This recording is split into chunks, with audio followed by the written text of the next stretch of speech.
आज हम कुछ ऐसे एक्टर्स की बात करेंगे जिनके अंदर बहुत पोटेंशियल है और इन एक्टर्स को जब भी मौका मिला है अपने आप को प्रूव किया है, फिर भी बॉलीवुड में वो पहचान हासिल नहीं कर पाए जिसके वाकई में हकदार हैं। या ये कहें कि फिल्म मेकर्स को इन पे उतना भरोसा नहीं है जितना कि स्टार किड्स पर है। यही एक कारण है कि जितना मौका स्टार किड्स को मिलता है उसका आधा भी इनको नहीं मिल पाता। कई एक्टर्स का करियर तो ओटीटी के भरोसे चल रहा है, नहीं तो हम काफी टैलेंटेड एक्टर्स को खो देते। और ऑडियंस को इन्हें पूरा सपोर्ट करना चाहिए ताकि ये इंडस्ट्री में बने रहें और हमें अच्छा कंटेंट, अच्छी एक्टिंग और अच्छा एक्शन देखने को मिले। तो इस लिस्ट में पहले नंबर पे है विद्युत जामवाल। अभी प्रेजेंट में किसी एक्शन हीरो का नाम लिया जाता है तो सबसे पहले जहन में जो नाम आता है वो है विद्युत जामवाल। विद्युत ने फोर्स में एज ए विलन बॉलीवुड में एंट्री की। जॉन इब्राहिम को इन्होंने कड़ी टक्कर दी। कई जगह तो एक्शन के मामले में या फिर एक्टिंग के मामले में जॉन पर भारी पड़ते दिखे। इनके स्टंट और एक्शन सीन्स के आगे हॉलीवुड फीका पड़ता दिखाई दे रहा था। पहले तो कुछ समझ में नहीं आया कि चल क्या रहा है। ये कलाबाजियां जो फोर्स में ऑडियंस के सामने चल रही थी उस पे ऑडियंस को यकीन करना काफी मुश्किल हो रहा था क्योंकि वो काफी रॉ था, कोई स्लो मोशन नहीं था, बिल्कुल फ्रेश स्टंट्स। फोर्स के बाद इनकी सोलो लीड वाली कमांडो आई जो कि एक लेवल और अप थी, जिसे देखकर टॉम यंगूंग की टॉनी जा की याद आ गई।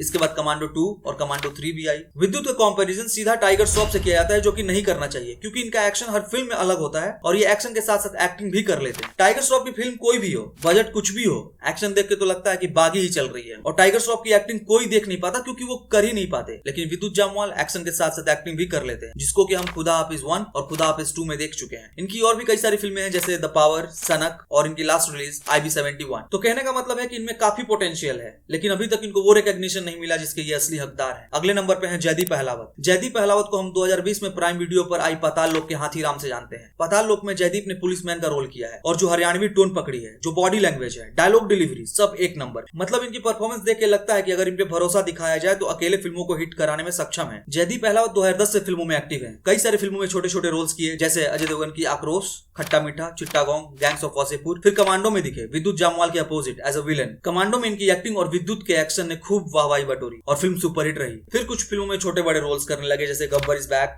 राजी, रईस, बागी 3। छोटे मोटे रोल्स करना भी मजबूरी है, मतलब क्या ही कर लोगे जब फिल्में मिलेंगे ही नहीं तो घर कैसे चलेगा। लेकिन जयदीप अहलावत की कहानी यही खत्म नहीं होती और शायद ये बात कुछ फिल्म मेकर्स को समझ में आ गई थी और 2022 में आयुष्मान खुराना से दो हाथ करते दिखे द एक्शन हीरो में। 2023 में सितंबर में नेटफ्लिक्स पर रिलीज हुई जाने जा। ये फिल्म एक तरह से करीना कपूर की कमबैक फिल्म थी क्योंकि पिछले साल लाल सिंह चड्ढा से अच्छे से कमबैक नहीं कर पाई थी। जाने जा एक मिस्ट्री थ्रिलर फिल्म थी जिसमें जयदीप अहलावत ने मैथमेटिक्स टीचर का रोल निभाया है। क्या एक्टिंग की है, दिमाग घूम जाएगा। जयदीप ने मैथमेटिक्स टीचर की ऐसी एक्टिंग की है कि आपको पता है कि आगे क्या होने वाला है, लेकिन जब तक ये टीचर कंफर्म नहीं करेगा तब तक ऑडियंस को यकीन नहीं होगा। सही मायने में कहूं तो जयदीप अहलावत को भी वो रिकॉग्निशन नहीं मिला जो कि इनको कब का मिल जाना चाहिए था। अगर ओटीटी नहीं होता तो अभी भी ये किसी फिल्म में छोटे किरदार में ही नजर आते। अगले नंबर पे है विजय वर्मा। कई सालों तक फिल्मों में छोटे छोटे रोल करने के बाद पिंक, बागी 3 और गली बॉय से थोड़ी पहचान मिली, लेकिन ये पहचान काफी नहीं थी। वो कहते हैं ना, जिस एक्टर का कोई नहीं होता उसका ओटीटी होता है। तो विजय वर्मा को भी पहचान ओटीटी से ही मिली। तो G5 पर विजय वर्मा तिग्मांशु धूलिया के यारा में विद्युत जामवाल और अमित साध के साथ नजर आए। फिर आलिया भट्ट के साथ डार्लिंग्स की। विजय वर्मा का स्ट्रॉन्ग जोन है नेगेटिव परफॉर्मेंस। डार्लिंग्स देखकर अगर आपको विजय वर्मा के कैरेक्टर को पीटने का मन करता है तो इसका मतलब एक्टर ने अपना काम कर दिया। फिर आती है इनकी दहाड़। इसमें भी नेगेटिव रोल जिसमें कि ये मास्टर हो चुके हैं। दहाड़ में बंदा खून भी करता है तो बहुत प्यार से, मतलब सुहागरात मनाने के बाद। और फिर चोर पुलिस का खेल शुरू। फिर आई जियो सिनेमा पर एक और वेब सीरीज कालकूट, जिसमें फिर से विजय वर्मा ने अपनी एक्टिंग का लोहा मनवा दिया। और इनकी लास्ट रिलीज जयदीप अहलावत के साथ जाने जा। इसमें भी काफी अच्छी एक्टिंग की है विजय वर्मा ने। ओटीटी के शाहरुख खान बन गए हैं विजय वर्मा। इनके साथ भी वही समस्या है कि अगर ओटीटी नहीं होता तो अपनी एक्टिंग का प्रमाण किसको और कहां दिखाने जाते। अगले नंबर पे है विक्रांत मैसी। विक्रांत मैसी ने एक्टिंग की शुरुआत टीवी सीरियल से की। धर्मवीर, बालिका बधू,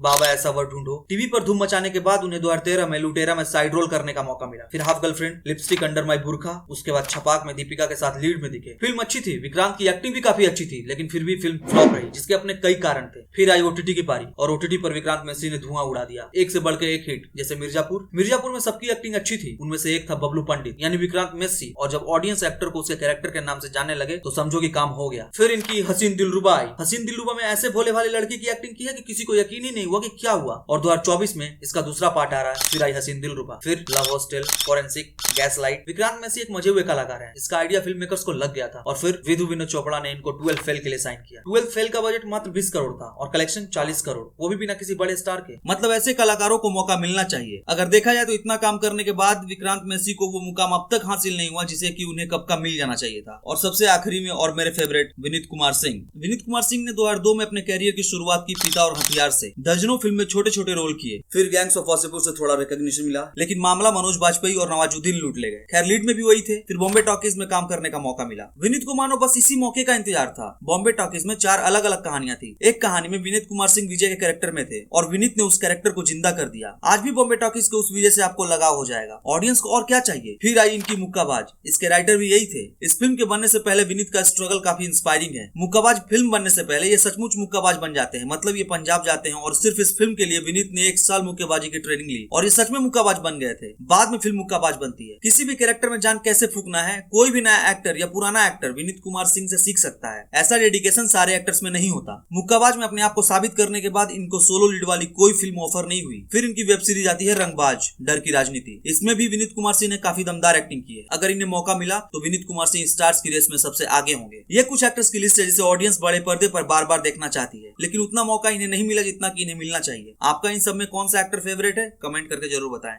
जय हिंद।